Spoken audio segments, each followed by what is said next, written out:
Cuando conocí a mi novio, algo que siempre me llamó la atención, me impresionó, me causó muchísima curiosidad, es que él siempre usaba la palabra proyecto. Y él es ingeniero y creo que viene de ahí, pero para él todo es un proyecto. Si vamos a armar un mueble para la sala, es el proyecto de la sala. El año pasado le contraté para reconstruir y migrar toda nuestra página web y era el proyecto de la página web. Cuando tenemos nuestras reuniones financieras es el proyecto de finanzas personales y así sucesivamente. Y al principio esta palabra como atrapaba mi atención porque no era una palabra de mi vocabulario, porque me di cuenta que todo cuando se usaba la palabra proyecto se borraba la connotación de que el trabajo es algo que te genera pereza o de que el tiempo libre es no hacer nada o de que el trabajo da pereza y pesa. Una de las cosas que más me ha enseñado y que más me inspiran de su manera de ver el mundo y de pensar es que todos los proyectos son emocionantes. Siempre es ilusión de ponerse a construir, de ponerse a resolver problemas, a encontrar por qué un proyecto no funciona y hacerlo funcionar. Y después de un tiempo empecé a adoptar esa palabra, proyecto.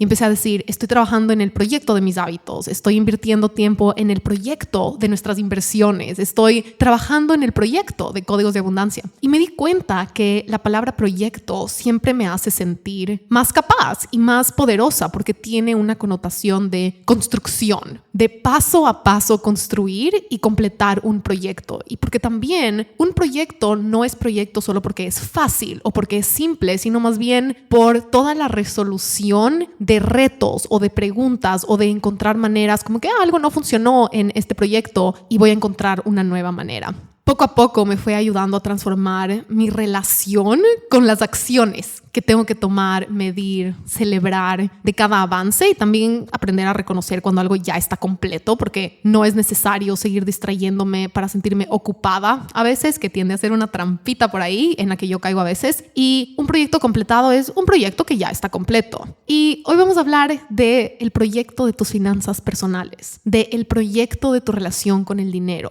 Porque desde esa mentalidad, y si nos robamos este lente de ingeniero de mi novio, cada paso que das, cada cosa que aprendes, cada herramienta que pones en práctica, cada reto que superas, cada pregunta que sostienes y después contestas, cada cosa de la que te haces cargo, es como una moneda en el chanchito de chiquitos que así aprendíamos a ahorrar o a coleccionar estas moneditas, o un ladrillo en la construcción del proyecto de tu vida. Así que hoy, en este proyecto financiero, vamos a hablar sobre pensar en reversa. Y hoy también tenemos notas de todo el episodio con todas las referencias y para conseguirlas solo tienes que entrar a mi Instagram, Isa García. Asegúrate de estar siguiendo la cuenta para que Instagram me permita mandarte el documento y solo manda el número 156 para conseguir las notas, recursos y ejercicios de hoy. Entonces, regresamos a pensar en reversa. ¿Qué significa? Significa darle la vuelta a una meta o a un problema y aprender a mirarlo desde otro ángulo. En vez de pensar solo en lo que deberías hacer, en las acciones que tienes que tomar, se trata de dar la vuelta, pensar en reversa y decir, ¿qué es lo que no debería hacer? Si quiero ser productiva, una pregunta súper poderosa es, ¿qué me distrae? Y cuando estamos hablando de la abundancia, tenemos que aprender a hablar de la escasez. Este concepto de pensar en reversa lo menciona mucho Charlie Munger en su libro que se llama Poor Charlie's Almanac. Él fue el mejor amigo, falleció el año pasado, se murió a los 99 años y fue el mejor amigo y socio de Warren Buffett y es una de las figuras más importantes en el mundo de las inversiones. Solo para contexto, construyeron una de las firmas de inversión más grandes del mundo que hoy en día está valorada en más de 900 billones de dólares, pero más que nada son súper reconocidos por los retornos compuestos que han conseguido y consiguieron por tantas décadas seguidas, no por un año, no una vez, décadas de décadas en sus inversiones. Creo que todos hemos escuchado de Warren Buffett, pero Charlie Munger era como la figura un poco más escondida de ese tema. Y en su libro tiene una cita que dice, no es suficiente pensar en resolver problemas empujando hacia una solución. Tienes que aprender a pensar en reversa. Como ese señor que decía, solo quiero saber dónde voy a morir para nunca pisar ese lugar. La realidad es que muchos problemas no se pueden resolver para adelante, se tienen que invertir. Tienes que aprender a pensar en reversa, a darle la vuelta a las preguntas y empezar por otros ángulos. Y él siempre hablaba mucho cuando se trataba de inversiones y de su filosofía y de cómo tomaba decisiones sobre lo que se tiene que evitar.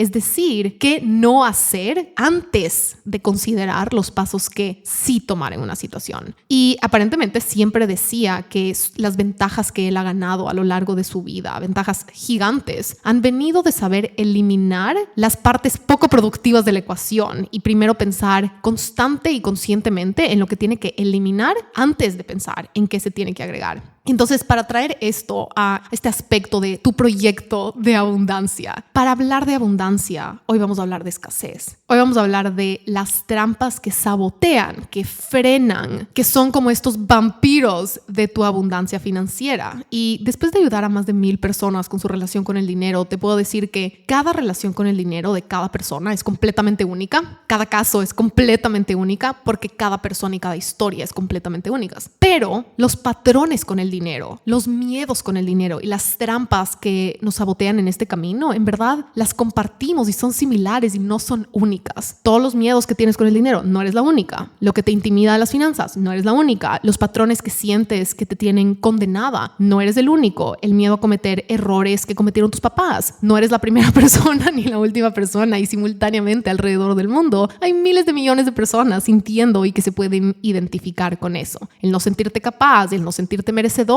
Y me hace muy feliz que este tema de la abundancia y del dinero sea cada vez más popular, que sea cada vez más popular entre mujeres, que cada vez veamos a más personas hablando del tema. Pero no voy a mentir, también hace un poco de mi trabajo un poco más difícil, porque de la mano de más gente hablando del tema, también hay muchos conceptos poco profundizados, poco integrados y muchas veces demasiado simplificados que pueden hacer el camino poco productivo en este proyecto de abundancia. Y es algo que pasa con todo avance intelectual, con todos estos cambios. Es muy normal irse a un extremo, al otro extremo, y así se siguen como que balanceando e integrando las cosas. Pero la mentira más grande, una de las mentiras más tramposas que se ha popularizado mucho hoy en día, es que hay un día en el que te vas a levantar y el dinero va a ser pura felicidad, puro gozo por el resto de tu vida, que un día vas a dejar de tener pensamientos de escasez por el resto de tu vida, o que nunca más vas a tener miedos financieros por el resto de tu vida, o que la abundancia es arcoíris, unicornios, cheques mágicos que se aparecen en tu buzón. Y la realidad es que no funciona de esa manera, porque toda expansión, toda evolución tiene tribulaciones. Me encanta esa palabra. Tiene retos, tiene miedos, tiene riesgos, requiere de práctica. Y uno de los conceptos que más me ha ayudado es verlo como el conflicto en las relaciones. Tu relación con el dinero no está solo bien o mal, no es un péndulo de blanco o negro, no es que tu relación con el dinero es abundante o es escasa, no es un check que vas a poner y no es un trabajo que te ganas una medalla o del cual te gradúas. Por un lado existe el conflicto súper sano en una relación. Este es el centro del péndulo, el lugar súper integrado. El conflicto sano en una relación incrementa la comunicación, incrementa la honestidad, la complicidad, la intimidad.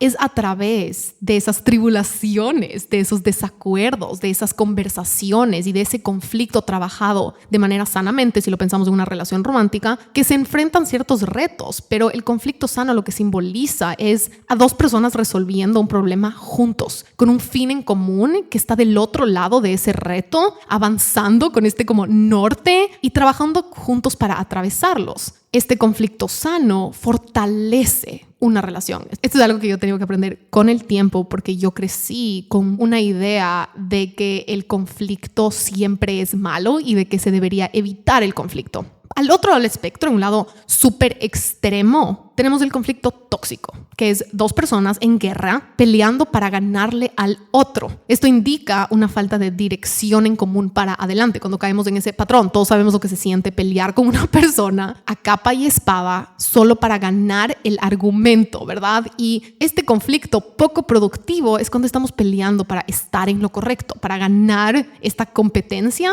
Y en el macro, en una relación romántica, eso no fortalece la relación, debilita esa comunicación porque aleja a las dos personas y afecta la complicidad, la intimidad y este trabajo en equipo. Al otro lado del espectro tenemos el patrón evitativo, que es básicamente si no lo hablo no existe, si no lo hablo, si no lo enfrento, entonces todo está bien, que es cuando nos comportamos desde un lugar de pensar que cualquier tipo de conflicto es malo y mentirnos con respecto a eso es mejor. Y esto obviamente no incrementa el trabajo en equipo, esto nos aleja aún más de la conexión, de la complicidad, porque nos obliga a estar reprimiendo, escondiendo, mintiendo, pretendiendo, enterrando, escapando y poniéndonos máscaras. Creo que todos nos podemos identificar con momentos en los cuales hemos estado en todos estos diferentes patrones, sea con amigas o en una relación o con nuestros papás, pero el punto es que con el dinero es igual. Cada reto que se presenta con tu proyecto financiero, tenemos opciones básicamente y muchas veces son patrones que hemos venido repitiendo. Hay una frase que me encanta y es: cómo haces una cosa es como haces todas las cosas. Si tiendes a tener patrones evitativos con tu pareja, tal vez puedes identificar que tienes patrones evitativos con el dinero. Pero por otro lado, la parte hermosa es que mientras más mejoramos cómo nos comportamos y quiénes somos en esos retos, en esos conflictos, podemos adoptar, integrar y aprender a manejarlo de una manera más cómplice y más sana. Y con el dinero es lo mismo. Podemos culpar a la nueva historia limitante que se está presentando y lamentarnos por el reto que se está presentando y ponerle un significado de: uy, sigo siendo escasa porque tengo este miedo. También podemos seguir evitando todo. Podemos evitar hacernos cargo de nuestras finanzas, seguir dejando que otra persona se encargue, entregando nuestro poder y nuestra independencia. Podemos seguir pretendiendo que no somos buenas con el dinero, que no nacimos para esto. Yo me dije eso por un montón de tiempo, ustedes saben. O podemos seguir escondiendo y enterrando esos miedos, pretendiendo que no están y bañándolos en positivismo tóxico de todo es abundancia, la abundancia llueve en mi vida, y pretendiendo que ese positivismo tóxico va a resolver el conflicto, el reto, la tribulación que se está presentando. Pero la otra opción es aprender y acercarnos cada vez más a resolver estos retos, tribulaciones, conflictos de manera productiva y de manera sana, que no significa ausencia de conflicto. Un proyecto financiero abundante no es la ausencia de estos retos, es cada vez más herramientas para crecer gracias a ese reto.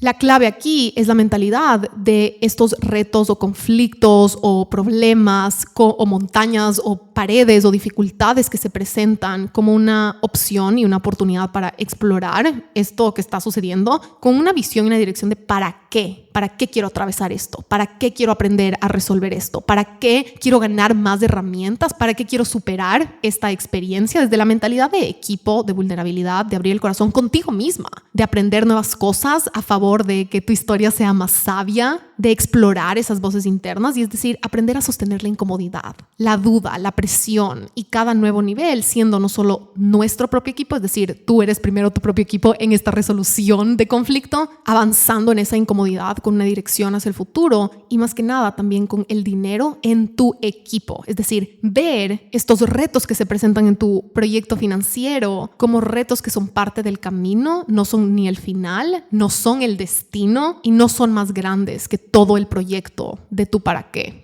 Y para eso tenemos que saber identificar patrones de escasez. Tenemos que aprender y poner en palabras y en vocabulario y tener estas herramientas de las trampas más comunes, que se presentan en este camino de libertad financiera. Así que hoy vamos a hablar de 6. La trampa número 1 es pensar que la abundancia financiera o que tu proyecto financiero se trata de cosas físicas, que el proyecto financiero de otras personas o que un proyecto financiero exitoso se trata de lo que compras o de las cosas materiales. Y esta es la trampa del estatus. Creo que hoy en día con redes sociales todos sabemos lo que detona dentro de nosotros, niveles de comparación, niveles de insuficiencia a través de esta sensación de que nuestro proyecto financiero tiene que ver con las cosas instagramiables o las cosas que brillan y que se pueden confundir como ser la meta. Y aquí lo que quiero decir es que nunca asumas que una persona sabe manejar dinero o tiene hábitos abundantes solo por las cosas de las que está rodeada, porque la realidad es que no vas a saber si una persona tiene de verdad un cerebro financiero que te sirve y que te ayuda, a menos de que puedas también ver cuánto invierte, cómo invierte, cómo ahorra, cómo toma decisiones y qué está construyendo debajo del suelo. La prueba de fuego con abundancia financiera se ve reflejada cuando cumplimos como 80 años. En vez de preguntar cuánto alguien gana por cómo se viste o dónde vive o asumir que tú estás atrás por cómo se viste o las cosas que tiene o cómo está viviendo, compararte con esta punta del iceberg, haz preguntas más profundas. Esto va a agregar un filtro, te va a ayudar a sentirte más segura, te va a ayudar a enfocarte en tu camino y a recuperar tu poder, porque la comparación, especialmente en este ámbito, tienes que aprender a proteger tu energía vital, tu energía de creación y el enfoque de tu propio camino. Preguntas más profundas que tienes que acostumbrarte a hacer cada vez que te empiezas a comparar con alguien por Instagram. ¿Cuánto será que invierte? ¿Cómo será que toma decisiones del dinero? ¿Qué patrones viejos ha reemplazado para empezar a funcionar a un nivel más elevado? ¿Qué nivel de presión y riesgo sostiene? ¿Cuál será su criterio cuando toma decisiones? Porque recuerda que el patrimonio de alguien es literalmente el dinero que esa persona no usó para comprar cosas. Y el patrimonio de alguien es en gran parte el dinero que nunca vas a ver y nunca le vas a ver usar. La trampa número 2, que está de cierta manera linkeada a la número 1, es crecer tu estilo de vida como un indicador de estatus. Obviamente también es una de las trampas del ego más comunes, más peligrosas, muchas veces sutiles, pasa como que debajo de la marea sin darte mucha cuenta, porque se trata de incrementar tu estilo de vida, es decir, tu costo de vida mensual constantemente de una manera poco sostenible, sin dirección clara, por cómo se ve por afuera, o desde la trampa profunda, que muchas veces es subconsciente, de que eso algún día te va a ser suficiente o te va a ayudar a pertenecer en cierto círculo o con ciertas personas. Hay que aprender a tomar decisiones financieras coherentes y alineadas, primero con tu visión de vida. Para eso tienes que tener una visión de vida. Y claro que el dinero se trata de usarlo para mejorar tu calidad de vida, pero hay diferentes maneras de hacerlo. Hay maneras de hacerlo desde una visión clara, desde adentro por afuera y profundamente conectada con tus raíces. Y hay como hacerlo desde una volatilidad desenfrenada. En un lado del péndulo de la escasez se presenta como una absoluta restricción y ausencia de recursos. Pero del otro lado del péndulo de la escasez se presenta con usar todo el dinero que entra a tu vida sin estrategia financiera, sin saber sostenerlo. Es decir, que todo el dinero que entra en tu vida te lo, entre comillas, gastas inmediatamente. Hay que recordar aquí que abundancia no es solo el dinero que generas, es también todo el sistema completo que incluye tu capacidad y los procesos que sigues creando para sostenerlo y también tu capacidad y procesos para circularlo de manera estratégica. Circularlo es una diferente palabra para gastar, que es cómo usas, dónde colocas y hacia dónde movilizas y diriges el dinero cuando sale de tu vida. Tu proyecto financiero tiene que ver con el dinero que entra, tiene que ver con el dinero que se queda y también tiene que ver con el dinero que sale. Es un sistema de 3 pasos. No solo se trata del dinero que entra, tampoco se trata solo del dinero que sale, se trata también del dinero que se queda y cómo crece ese dinero. La trampa número 3 es no hablar o entender o aprender el idioma del dinero. Si quieres dominar el fútbol, el primer paso es entender las reglas, ¿verdad? Y el idioma del fútbol. Si quiero dominar la industria de fabricar muebles, pues necesito irme y aprender el lingo, los conceptos, los tiempos, meterme en una fábrica y acumular el conocimiento básico de cómo hablar el idioma de las personas que viven y trabajan en ese mundo. Con el dinero es igual, no podemos solo quedarnos en quiero tener millones de dólares y nunca más preocuparme de dinero, porque vamos a tener que también aprender a dominar el idioma del dinero. Y si algo he aprendido es que mientras más conozco el idioma de algo, de cualquier cosa, más competente me siento. No solo conmigo misma, pensando del tema y tomando decisiones, sino también en espacios donde se habla del tema y donde se toman decisiones importantes del tema. Yo crecí sintiéndome muy intimidada de que los hombres siempre tenían permiso y estaba bien visto que hablen de inversiones, que hablen de su sueldo, de negociaciones, todos estos conceptos de dinero, pero que una mujer debería quedarse calladita y hablar del chisme de lo que está pasando en la fiesta o criticando a otras mujeres. Pero después me di cuenta que no me sentía cómoda, ni competente, ni capaz de tener esas conversaciones porque no sabía hablar ese idioma y tenía que tomar las riendas del asunto, volviéndome súper competente y fluida en un idioma con el cual yo nunca había aprendido, yo nunca había hablado y nunca había estado expuesta, y ahora estaba en mis manos. O me vuelvo súper competente o no, y el rato que gané esa seguridad interior, entrar a un banco se volvió diferente, hablar con asesores financieros se volvió diferente, tomar decisiones financieras, conversaciones, hacer preguntas, participar en debates, se volvió completamente diferente. Esto incluye obviamente libros, programas, pero también es salir y hacer preguntas. Es darte permiso de ser principiante. Yo me di permiso de sentirme tonta, de sentirme chiquita, de sentirme ignorante cuando iba al banco, cuando hablaba con mi contador al principio. Comportamientos súper poderosos y hábitos súper poderosos es hacer preguntas a tu contador, hacer preguntas al señor del banco, hacerle preguntas a tu asesora de tu cuenta, llamarle a la señora que te vendió la tarjeta de crédito y colgarte en el teléfono a hacerle 800 preguntas de cómo funciona. Si estás buscando un asesor financiero, si estás aprendiendo de cómo invertir, si estás buscando una nueva tarjeta de crédito, acostúmbrate a hacer entrevistas y estar en la posición de poder, de decir, yo tengo opciones, ahora tú véndeme y tú convénceme y enséñame del tema de por qué debería confiar en ti. Esto también viene a hacer preguntas a las personas a tu alrededor que te inspiran con cómo manejan el dinero, cómo piensan del dinero o que solo también piensan diferente a ti. Haz preguntas sin necesidad de sentir que otra persona tiene respuestas más valiosas que tú y simplemente es de la curiosidad, de como que, qué interesante. Aprendamos la millonada de opciones de maneras en las que las personas usan, manejan y piensan al respecto del dinero. Eso también te va a devolver el poder de darte cuenta que tú no estás loca, que tú también eres una combinación de un montón de factores, algunos que están en tu control, otros que no están en tu control, que como promedio han creado tu cerebro financiero hasta ese momento. La realidad es que a las personas les encanta hablar de sí mismas, de lo que venden, de su trabajo, y si preguntas te vas a dar cuenta cuánto la gente hablar de sí misma y de las cosas que compra y de cómo invierte y de venderte su producto y de contarte de su trabajo. Trampa número 4 es basar tu estrategia financiera o tu manera de manejar dinero en tu fuerza de voluntad o tus emociones. Ok, el dinero prende, activa y levanta muchas emociones. No puedes tomar decisiones financieras desde altos o bajos emocionales, bajo presión o bajo apuro. Y tampoco vas a poder construir algo sostenible a largo plazo dependiendo solo de sentir motivación para ahorrar. Entonces, paso número 1 con esto es cómprate tiempo cada vez que puedas comprarte tiempo. No tomes decisiones apresuradas, no tomes decisiones desde la adrenalina, no tomes decisiones desde esos highs o desde esos bajones. Tus ahorros y tus inversiones no pueden depender tampoco de tu motivación, porque tu proyecto financiero no puede depender de tu fuerza de voluntad, porque ya sabemos que las cosas extraordinarias no se construyen en base a motivación e inspiración, porque no son constantes. No podemos depender de la motivación o la inspiración, porque es un péndulo, es como una montaña rusa de emociones, porque somos seres emocionales. Hoy en día, especialmente, hay demasiada carga cognitiva. Estás tomando más decisiones que nunca en tu vida, estás absorbiendo más contenido, más información, más personas que nunca antes en la historia de la humanidad. Y entonces no podemos dejar las decisiones de cuánto ahorramos o de cuánto invertimos o de qué vamos a hacer con nuestras decisiones financieras para al final del mes, cuando estoy agotada, cuando estoy desgastada, cuando no tengo nada de motivación ni nada de inspiración. Y tampoco puedo tomar decisiones de inversiones de esa manera.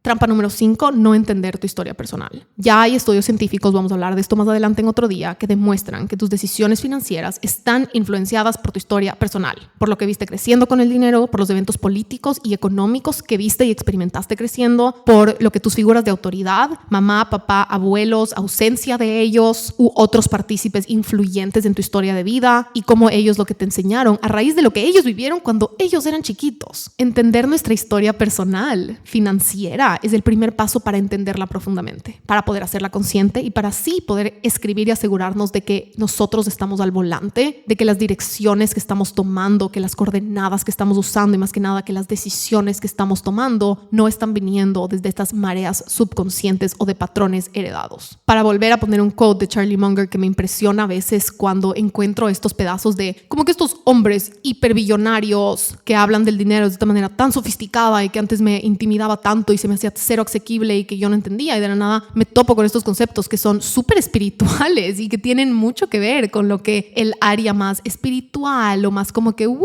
ha estado hablando y promoviendo. Y este quote dice: el cerebro tiene influencias subconscientes que constantemente tienen un funcionamiento defectuoso. Una vía es la racional, pero la segunda vía es evaluar los factores psicológicos que crean conclusiones subconscientes, porque muchas de ellas están mal. Él menciona mucho acerca de su filosofía de inversiones, el hecho de que tienes que dominar conceptos psicológicos y aprender a entender estos detonantes o estas mareas subconscientes de las personas con las que trabajas. Trampa número 6 y la última es confundir la función del dinero. El mejor ejemplo de esto es la frase: el dinero no compra la felicidad, entonces mejor ser pobre feliz, o justificar los problemas financieros como: pero al menos el dinero no compra la felicidad, así que me voy a conformar con X, Y, Z de algo que está pasando o algo que estoy viviendo. Y a mí nunca me ha hecho sentido desde un lugar como súper lógico, porque sería como decir: tener amigas no te compra la felicidad, así que mejor me quedo sola sin amigas y soy feliz. O estar saludable, hacer ejercicio no te compra la felicidad, así que mejor estar enferma y feliz.